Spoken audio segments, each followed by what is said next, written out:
আসসালামু আলাইকুম deer job seeker. চলুন আমরা একটি কোশ্চেন সলভ করি, যেটি 45তম বিসিএস লিখিততে এসেছে। শব্দোত্তর বা শ্রবণোত্তর তরঙ্গের ব্যবহার, অর্থাৎ শব্দোত্তর তরঙ্গ কোথায় কোথায় ব্যবহার করা হয়। সমুদ্রের গভীরতা নির্ণয়, হিমশৈল, ডুবোজাহাজ ইত্যাদির অবস্থান নির্ণয়ে ব্যবহার করা হয়।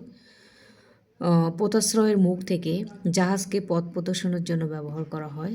ধাতব পিণ্ড বা পাতে সূক্ষ্মতম ফাটল অনুসন্ধানের ক্ষেত্রে ব্যবহার করা হয়।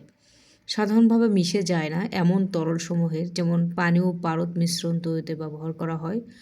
সূক্ষ্ম ইলেকট্রনিক যন্ত্রপাতি তৈরি করা হয়। শব্দোত্তর তরঙ্গের সাহায্যে ক্ষতিকারক ব্যাকটেরিয়া ধ্বংস করা হয়। শব্দোত্তর তরঙ্গের সাহায্যে রোগ নির্ণয় ও চিকিৎসা ক্ষেত্রে শব্দোত্তর তরঙ্গ ব্যবহার করা হয়। Thank you for watching the video. এই ভিডিওটি যদি আপনাদের ভালো লেগে থাকে তাহলে অবশ্যই চ্যানেলটি সাবস্ক্রাইব করবেন অথবা ফেসবুক আইডিটিতে ফলো দিয়ে রাখবেন।